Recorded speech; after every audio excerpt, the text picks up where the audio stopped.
Hello friends, welcome back to our YouTube channel Orphan Chemistry. Feel positive with chemistry and get all the solution here. दोस्तों आज मैं आप लोगों के सामने एरोमेटिक न्यूक्लियोफिलिक सब्स्टिट्यूशन का एक नया पार्ट लेकर आया हूँ जिसका नाम है बेंजाइन मैकेनिज्म। इस नए पार्ट में हम लोग बहुत कुछ नया सीखने वाले हैं। इस वीडियो के थ्रू हम लोग सीखेंगे कि बेंजाइन इंटरमीडिएट का फॉर्मेशन कैसे होता है, सब्स्टिट्यूएंट का क्या रोल होता है, इनकमिंग ग्रुप के अटैक होने पर सब्स्टिट्यूएंट किस तरह से स्टेबलाइज करता है प्रोडक्ट को। सीन सब्स्टिट्यूशन के बारे में जानेंगे, बेंजाइन इंटरमीडिएट के आइसोलेशन के बारे में भी थोड़ा सा चर्चा करेंगे। तो ओवरऑल हम लोग बहुत कुछ नया सीखने वाले हैं। बने रहिए हमारे साथ इस वीडियो के अंत तक। और अगर आपको वीडियो अच्छा लगे तो लाइक कीजिए, अपने दोस्तों को भी शेयर कीजिए, और अब तक आपने सब्सक्राइब नहीं किया है तो सब्सक्राइब भी कर लीजिए। और एक इम्पोर्टेंट बात, अब आप लोग हमारे साथ हमसे इंस्टाग्राम पर भी मिल सकते हैं। हमारा इंस्टाग्राम आईडी डिस्क्रिप्शन में दिया गया है। और इस वीडियो का अगर आपको पीडीएफ चाहिए तो हमसे आप टेलीग्राम ग्रुप से भी जुड़ सकते हैं। टेलीग्राम ग्रुप से जुड़ने के लिए लिंक डिस्क्रिप्शन में दिया गया है। और अब बढ़ते हैं अपने नए टॉपिक की ओर, जो कि बेंजाइन मैकेनिज्म है।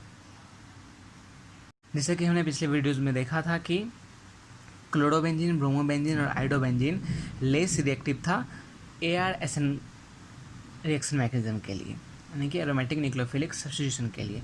क्यों लेस रिएक्टिव था?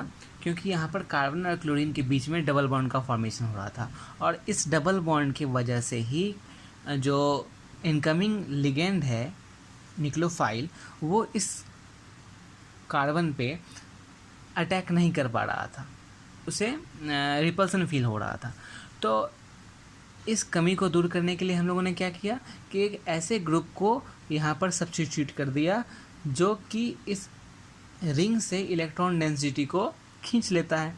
अब खींचने के बाद क्या हो गया, जितना अमाउंट में यहाँ पर डबल बॉन्ड का फॉर्मेशन हो रहा था, इलेक्ट्रॉन क्लाउड था कार्बन और क्लोरीन के बीच में, अब यहाँ पर कार्बन और हाइड्रोजन के बीच में इलेक्ट्रॉन डेंसिटी कम हो गई सिर्फ एक ग्रुप लगा देने से। और इसी तरह से हम लोग ऑर्थो पैरा पोजीशन पे 3 ग्रुप लगा देते हैं तो बिल्कुल ही नेग्लिजिबल हो जाती है इलेक्ट्रॉन डेंसिटी। अब जो इनकमिंग ग्रुप है वो ईजिली यहाँ पर अटैक कर सकता है, यानी कि हम लोग लेस रिएक्टिव को यहाँ पर, इसकी रिएक्टिविटी को हम लोगों ने हाई कर दिया। ठीक है, ऐसे ग्रुप लगा करके जो कि इलेक्ट्रॉन यहाँ से इस रिंग से खींचता हो। अब दूसरा तरीका क्या है कि इसको और रिएक्टिव बनाने का? पहला तरीका क्या था कि ऐसे ग्रुप को ऐड करना जो कि इसकी रिएक्टिविटी को बढ़ा देता है। दूसरा है कि इसके रिएक्शन कंडीशन में चेंजेस लाना। दूसरा क्या है? रिएक्शन कंडीशन चेंज कर देना। रिएक्शन कंडीशन चेंज करने का मतलब क्या है? हम लोग जो नॉर्मल टेम्परेचर पर इसका रिएक्शन करने की कोशिश कर रहे थे वो नहीं हो पा रहा था, लेकिन अगर हम लोग यहाँ पर high temperature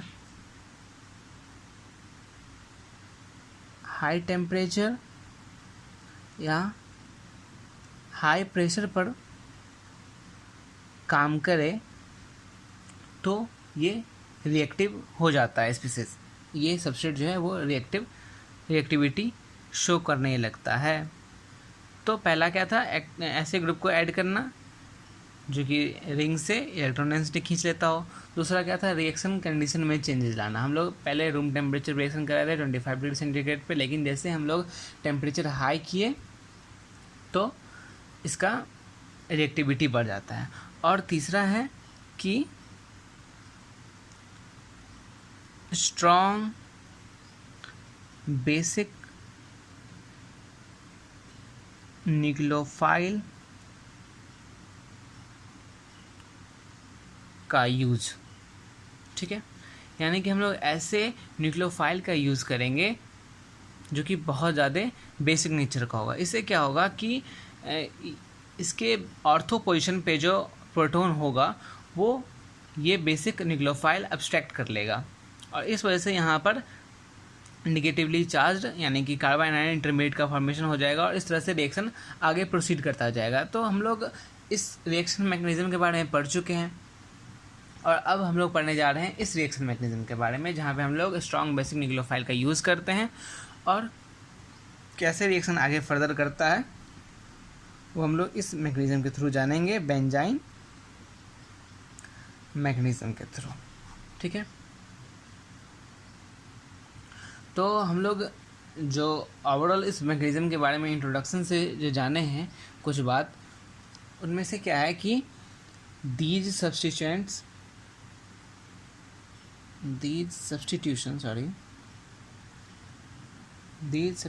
reaction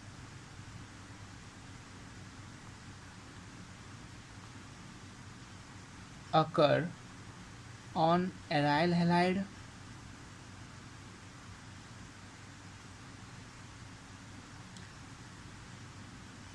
that have no activating groups, यानी कि ये सब्स्टिट्यूशन रिएक्शन में हम लोग एक्टिवेटिंग ग्रुप्स का यूज़ नहीं करते हैं, इलेक्ट्रॉन विथड्रॉइंग ग्रुप का। ठीक है, ये स्ट्रॉन्ग बेसिक न्यूक्लियोफाइल की वजह से ही रिएक्शन प्रोसीड हो जाता है। ठीक है, नेसेसरी कंडीशन नहीं है एक्टिवेटिंग ग्रुप्स जैसे यहाँ पे था। दूसरा क्या है, bases are required that are stronger than those normally used,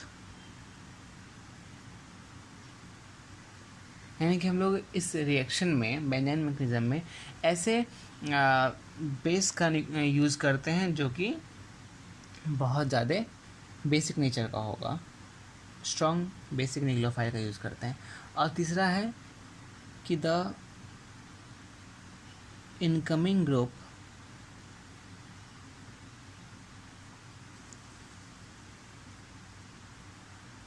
does not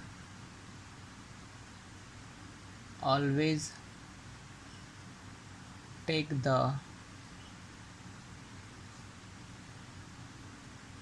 position vacated by the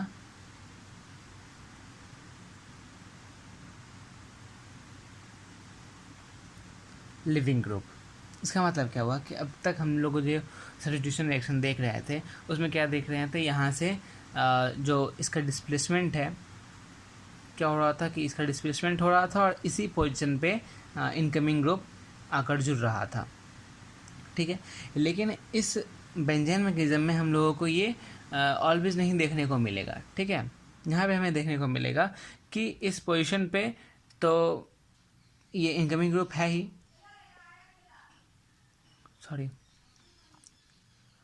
तो बेंजाइन मैकेनिज्म में हमें देखने को मिलेगा कि जिस पोजीशन से लिविंग ग्रुप जुड़ा हुआ है उसके बगल वाले पोजीशन पर जो हाइड्रोजन होगा, जिसे हम लोग एसिडिक हाइड्रोजन बोलेंगे, उसको बेस जो क्या करेगा वो एब्स्ट्रैक्ट कर लेगा। और इस एब्स्ट्रैक्शन की वजह से यहाँ पर नेगेटिवली चार्ज स्पीसीज या कार्बन इंटरमीडिएट का फॉर्मेशन हो जाएगा और ये इंटरमीडिएट आगे जाकर बेंजाइन का फॉर्मेशन करेगा और बेंजाइन पे आइदर साइड पे अटैक हो सकता है। वो डिपेंड करता है कि बाकी के सब्सटेंट क्या ऑर्डर दे रहे हैं कि न्यूक्लियोफाइल कहाँ अटैक करेगा, ऐसा होता है। तो हम लोग इसके बारे में चर्चा करेंगे जब हम लोग मैकेनिज्म पे चलेंगे। तो फिलहाल हम लोग अब तक इंट्रोडक्शन में ये जाने हैं कि यहाँ पर न ही एक्टिवेटिंग ग्रुप का यूज़ करते हैं बेंजाइन मैकेनिज्म में, और ऐसे बेस का यूज़ करते हैं जो बहुत ही ज़्यादा बेसिक नेचर का होता है। और तीसरा जो सबसे इम्पोर्टेंट बात है कि हम लोग इम्पोर्टेंट बात नहीं, सबसे याद रखने वाली बात ये है कि इस मैकेनिज्म में हमेशा ये नहीं होता कि इनकमिंग ग्रुप उसी पोजीशन पे जुड़ता है जिस पोजीशन से लिविंग ग्रुप लीव करता हो, उसके बगल वाले पोजीशन पे भी यानी कि एडिशन पोजीशन पे भी सब्स्टिट्यूट हो सकता है। और इसी सब्स्टिट्यूशन को हम लोग सीन सब्स्टिट्यूशन भी कहते हैं। इसी को क्या बोलते हैं,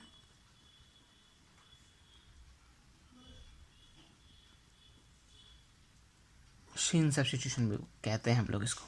ठीक है, तो अब हम लोग चलते हैं इसके मैकेनिज्म पे। और मैकेनिज़्म से कुछ जानकारी हासिल करने की कोशिश करते हैं कि इसके मैकेनिज़्म में क्या कुछ हो रहा है, कैसे बेंजाइन का फॉर्मेशन हो रहा है, कैसे प्रोडक्ट का फॉर्मेशन हो रहा है, रेट डिटरमाइनिंग स्टेप कौन सा होगा, इन सबों के बारे में। अब बढ़ते हैं हम लोग मैकेनिज़्म की तरफ। ये हमने मैकेनिज़्म ड्रॉ कर लिया है। तो मैकेनिज़्म में हम लोग पहले देखते हैं कि पहला स्टेप में कि बेंजाइन का फॉर्मेशन हो रहा है। इस बेंजाइन का फॉर्मेशन कैसे हो रहा है, यहाँ जो बेंजाइन इंटरमीडिएट है इसको एराइन भी बोलते हैं या फिर डी हाइड्रो बेंजीन भी बोलते हैं, ठीक है। तो इसका फॉर्मेशन कैसे होता है, तो जब स्ट्रॉन्ग बेस जो है ऑर्थो हाइड्रोजन पर अटैक करता है तो यहाँ पर एक कार्बन एनायन इंटरमीडिएट का फॉर्मेशन होता है। वो हम करके दिखा देते हैं कि कैसे कार्बन एनायन इंटरमीडिएट का फॉर्मेशन होता है, और हम ऑर्बिटल पिक्चर भी बनाकर दिखा देते हैं कि कौन सा लोब के बीच में इंट्रैक्शन होता है जिस वजह से ये ट्रिपल बॉन्ड का फॉर्मेशन होता है। तो जैसे ही कार्बन एनायन इंटरमीडिएट का फॉर्मेशन हुआ, ये क्लोरीन कार्बन क्लोरीन का बॉन्ड जो है वो टूट जाता है, क्लोरीन यहाँ से लीव हो जाता है, और लीव होने के बाद हमें बेंजाइन इंटरमीडिएट का फॉर्मेशन होता है। तो इसके आगे का जो स्टेप है, यानी कि तो हम लोग इन दोनों के बीच का जो स्टेप है वो दिखाने की कोशिश कर रहे हैं। तो जैसे ही ये न्यूक्लियोफाइल यहाँ से प्रोटॉन एब्स्ट्रैक्ट करता है तो यहाँ पर कार्बन एनायन का फॉर्मेशन हो जाता है। ये कार्बन एनायन जिस कार्बन पे बना हुआ है वो क्या है, sp2 हाइब्रिडाइज्ड है। इसका मतलब क्या है कि इसके पास 3 sp2 हाइब्रिड ऑर्बिटल्स हैं। तो ये तीनों sp2 हाइब्रिड ऑर्बिटल्स किस तरह से उन तीनों sp2 हाइब्रिड ऑर्बिटल्स का वो किस तरह से यूज़ करता है, और क्लोरीन के यहाँ से लेफ्ट होने पर क्या रीज़न रहा होगा, वो हम लोग यहाँ देखने का कोशिश करते हैं। यहाँ पर ऑर्बिटल पिक्चर हम बनाने जा रहे हैं। हम लोग बेंजाइन मैकेनिज़्म के बारे में पढ़ रहे थे, और बेंजाइन मैकेनिज़्म में हम लोग बेंजाइन का जो ऑर्बिटल पिक्चर है वो बनाने की कोशिश कर रहे थे। इसमें क्या है कि ये जितने भी ग्रीन डॉट हैं वो सभी कार्बन सेंटर है, और ये कार्बन सेंटर के पास ये वाला जो लोब है वो पी ऑर्बिटल का लोब है, और ये वाला इसके पी ऑर्बिटल का लोब है। ये दोनों आपस में इंटरेक्शन करते हैं और पाई बॉन्ड का फॉर्मेशन करते हैं, जो हमें ये वाला पाई बॉन्ड दिखता है, नॉर्मल पाई बॉन्ड। और ये जो ब्लू वाला जो लोब का फॉर्मेशन कर रहे हैं वो sp2 हाइब्रिड ऑर्बिटल्स हैं इस कार्बन के और इस कार्बन के बीच में। तो ये दोनों आपस में बॉन्ड का फॉर्मेशन कर रहे हैं, सिंगल बॉन्ड कार्बन कार्बन। ठीक उसी तरह से इन दोनों के बीच में भी एक sp2 हाइब्रिड ऑर्बिटल्स होगा। हम लोग ये यहाँ से देख चुके थे कि चूँकि ये कार्बन सेंटर sp2 हाइब्रिडाइज्ड है और सभी कार्बन सेंटर भी sp2 हाइब्रिडाइज्ड हैं, तो सभी कार्बन के पास 3 sp2 हाइब्रिड ऑर्बिटल्स होंगे ही, ठीक है। तो एक हाइब्रिड ऑर्बिटल्स क्या होगा, इस कार्बन के साथ बॉन्ड का फॉर्मेशन करेगा। हम सिर्फ इस कार्बन के बारे में बात कर रहे हैं।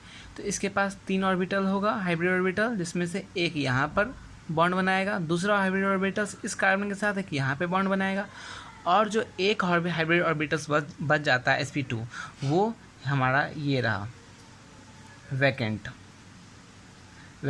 sp2 हाइब्रिड ऑर्बिटल्स, और इस कार्बन के पास ये वाला वैकेंट sp2 हाइब्रिड ऑर्बिटल्स।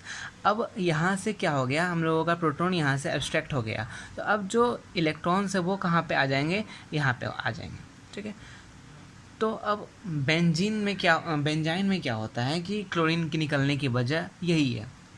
जैसे ही प्रोटॉन यहाँ से एब्स्ट्रैक्ट हुआ, ये निगेटिवली चार्ज हो गया। अब ये क्या करेगा, अपने एडिशन वाले कार्बन के पास जो sp2 वैकेंट ऑर्बिटल्स होगा उसके साथ ये वीक इंट्रैक्शन कर लेता है, और ये वीक इंट्रैक्शन की वजह से यहाँ पर एक ट्रिपल बॉन्ड का फॉर्मेशन हो जाता है। ये triple bond abnormal triple bond भी कहलाता है। एबनॉर्मल क्यों, एबनॉर्मल पाई बॉन्ड, ठीक है। एबनॉर्मल क्यों, क्योंकि ये रिंग से बाहर है और बहुत वीक है, वीक इंट्रैक्शन हो रहा है आपस में इन लोब्स का।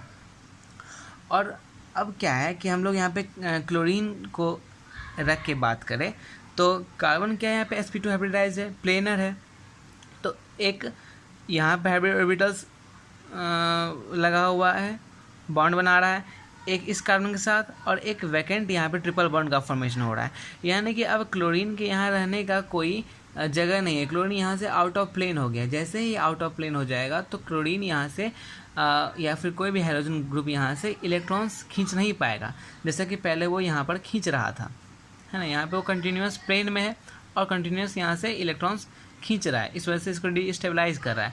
तो इसकी स्टेबिलिटी के लिए हम लोग यहाँ पर, हम लोग नहीं, बेंजाइन पाई बॉन्ड का फॉर्मेशन करता है, ये एबनॉर्मल पाई बॉन्ड का, और इस कार्बन एनायन को स्टेबलाइज कर देता है। अब स्टेबलाइज हो गया तो क्लोरीन यहाँ से लीव कर गया। तो ओवरऑल हम लोग ये समझाने की कोशिश कर रहे हैं कि किस तरह से एराइल हैलाइड में जो ये कार्बन एनायन है वो स्टेबलाइज होता है pi bond, abnormal pi bond का फॉर्मेशन करके। और बेंजाइन बनाया, बेंजाइन में हम लोग जानेंगे ये आउटर पाई बॉन्ड है, एक्सटर्नल पाई बॉन्ड है, जिसको हम लोग एबनॉर्मल पाई बॉन्ड भी बोलते हैं, और ये sp2 हाइब्रिड ऑर्बिटल्स के ओवरलैप की वजह से बना है। ठीक है, अब हम लोग आगे चलते हैं। जब बेंजाइन का फॉर्मेशन हो गया, उसका सेकेंड स्टेप क्या है कि बेंजाइन पर न्यूक्लियोफाइल का अटैक। तो यहाँ बेंजाइन पे जो अटैक होने को है वो आइदर साइड से हो सकता है। आइदर साइड का मतलब क्या हो गया, इस कार्बन पे भी हो सकता है और इस कार्बन पे भी हो सकता है। ऐसा क्यों? क्योंकि यहाँ पर डबल बॉन्ड है। अगर डबल बॉन्ड यहाँ पॉजिटिव होकर टूटता है और यहाँ पर निगेटिव, तो NH2 क्या होगा, यहाँ पर अटैक करेगा। अगर यहाँ पर पॉजिटिव होता है और यहाँ पर निगेटिव, तो यहाँ NH2 अटैक करेगा। दोनों पॉसिबिलिटी का प्रोडक्ट यहाँ पे फॉर्मेशन होता है 50-50% में। ठीक है, अब क्या है कि ये तो जनरल सा बात हो गया, जनरल वाला रिएक्शन जिसमें कोई भी सब्स्टिट्यूएंट ना हो। हम लोग अब पढ़ने जा रहे हैं कि बेंजाइन में अगर पहले से सब्स्ट्रेट में यहाँ पर कोई ऐसा ग्रुप जुड़ा हो, तो यहाँ पर जो न्यूक्लियोफाइल होगा उसका अटैक करने का टेंडेंसी क्या होगा, किस साइड में मोर फेवरेबल अटैक करने की कोशिश करेगा न्यूक्लियोफाइल। तो इस मिस्ट्री को समझाने के लिए हम लोग को दो फैक्टर्स के बारे में समझना होगा। उन फैक्टर को समझने के बाद हमें ये इजीली समझ में आ जाएगा कि इनकमिंग ग्रुप कहाँ अटैक करने को है। ठीक है, हम लोग शुरू करते हैं उन दो फैक्टर्स के बारे में जिससे इनकमिंग ग्रुप का ओरिएंटेशन डिपेंड करता है कि वो कहाँ अटैक करने वाला है। तो पहला हम लोग लेके चलते हैं ऑर्थो। ठीक है, पहला क्या है, डायरेक्शन इन विच एराइन फॉर्म्स। एराइन का जो फॉर्मेशन है वो किस तरह से गवर्न होता है वो हम लोग देखते हैं यहाँ पर। तो ऑर्थो प्रोडक्ट में क्या होता है, यानी कि अगर जिस पोजीशन पे जेड ग्रुप है उसके बगल वाले पोजीशन पे क्या है, एक्स ग्रुप है, तो इसको क्या बोलेंगे, ऑर्थो सबस्ट्रेट। ठीक है, तो इस ऑर्थो सबस्ट्रेट में क्या है कि एराइन का कैसे फॉर्मेशन होगा कि एक बेस आएगा। बेस क्या करेगा, इस प्रोटॉन को एब्स्ट्रैक्ट करेगा। इस प्रोटॉन के एब्स्ट्रैक्शन के बाद यहाँ पे क्या हो जाएगा, एक कार्बन एनायन इंटरमीडिएट का फॉर्मेशन होगा। वो कार्बन एनायन इंटरमीडिएट क्या करेगा, यहाँ पर अटैक करेगा और ये यहाँ से लीव कर जाएगा और हमें ये वाला बेंजाइन का फॉर्मेशन होगा। ठीक उस तरह से यहाँ पर, यानी कि इसके अलावा इसके पास कोई दूसरा पॉसिबल तरीका नहीं, इसलिए हम लोगों ने यहाँ पे लिखा मस्ट फॉर्म दिस। ठीक उसी तरह से यहाँ पर भी क्या होगा, ये पैरा सबस्ट्रेट है। ठीक है, जेड ग्रुप के ठीक अपोजिट वाले पे एक्स ग्रुप जुड़ा हुआ है, इसलिए इसको हम लोग पैरा सबस्ट्रेट बोलेंगे। और इसमें क्या है कि ये दोनों पोजीशन जो है, दोनों वो क्या है, ऑर्थो, इसका बगल वाला पोजीशन है, एडिशन पोजीशन। तो बेस जो है वो क्या करेगा, यही दोनों हाइड्रोजन में से किसी एक को एब्स्ट्रैक्ट करेगा। अब मान लेते हैं इसको एब्स्ट्रैक्ट करता है बेस। ठीक है, तो ये वाला यहाँ पर अटैक करेगा और ये यहाँ से लीव कर जाएगा एक्स, और हमें जो सबस्ट्रेट मिला वो ये मिला। इसके अलावा दूसरा कोई सबस्ट्रेट प्रोडक्ट हमें नहीं मिलेगा, तो इसको बोलते हैं पैरा। ठीक है, लेकिन मेटा में ऐसा नहीं कुछ होता है। मेटा में क्या होता है कि इसके पास दो तो प्रोटॉन्स है, लेकिन दोनों प्रोटॉन्स पे बेस का अटैक जो है वो दो प्रोडक्ट की ओर ले जाता है, यानी कि दो बेंजाइन की फॉर्मेशन की तरफ ले जाता है। यदि हम लोग इस प्रोटॉन को एब्स्ट्रैक्ट करते हैं तो ये यहाँ पर अटैक करता है, उसके बाद एक्स यहाँ से लीव होता है और बेंजाइन जो है यहाँ पे फॉर्मेशन होता है, जो कि हमें स्ट्रक्चर नंबर 1 में देख रहे हैं। ठीक है, लेकिन अगर बेस हमारा इस प्रोटॉन को एब्स्ट्रैक्ट करेगा तो डबल बॉन्ड यहाँ बनेगा और यहाँ से ये लीव कर जाएगा। और अब जो हमारा बेंजाइन बना वो ये वाला बेंजाइन बना, और ये दोनों बेंजाइन आपस में डिफरेंट है ना, दोनों अलग बेंजाइन है।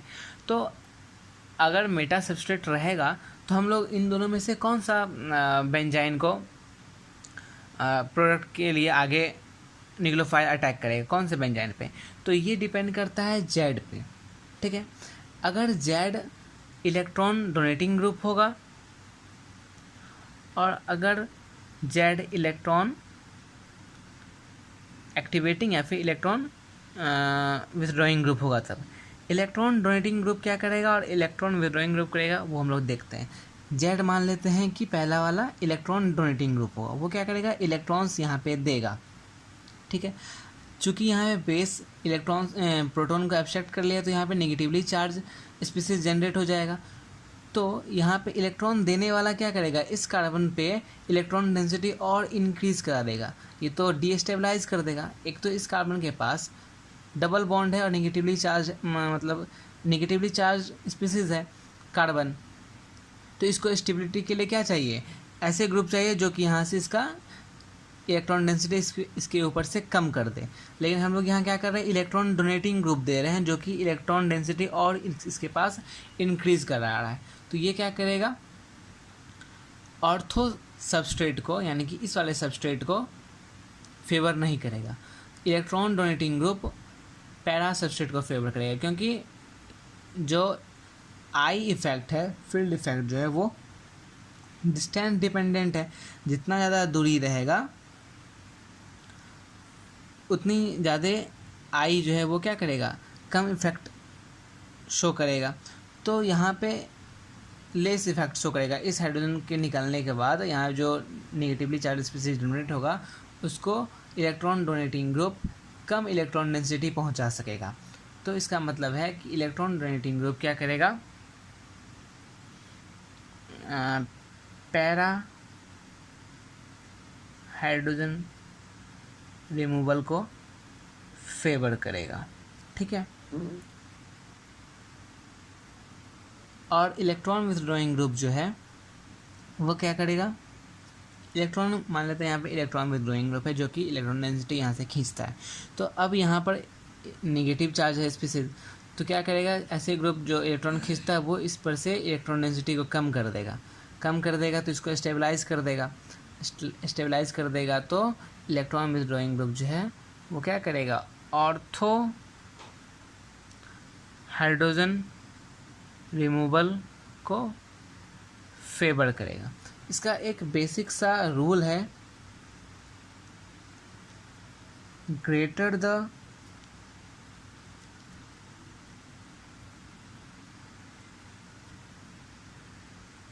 Neutralisation of charge